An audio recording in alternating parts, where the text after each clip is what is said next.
24 ঘন্টা এভাবে দিয়ে রাখেন, একটা বই নিয়ে আসতে পারেন, একটু পড়তাম। ও বই নিয়ে এসেছে বঙ্গবন্ধুর আত্মজীবনী। এর ভেতরে জ্ঞান আছে। পরের সপ্তাহে বললো যে একটা বই দিন, বই দিয়েছে বঙ্গবন্ধুর ছেলেবেলা। আচ্ছা, আপনি আর বই পান না।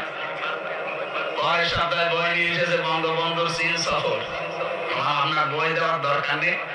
কোন মুসলমান কারক্ষে আমার ভাগে পড়ে কিনা দেখি।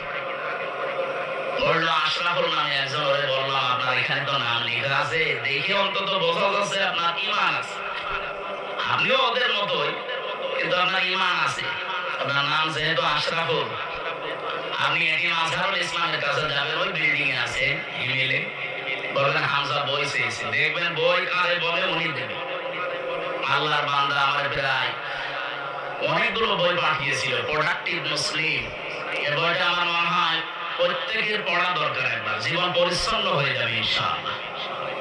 এরপরে পাঠিয়েছিল তাফসীরে ফি জিলালিল কোরআন, তাফসীরে তাফহিমুল কোরআন, তাফসীরে ইবনে কাসির, তাফসীরে মারিফুল কোরআন, এইগুলো উনি পাঠিয়েছিল। কারণ উনি আছেন 13 বছর।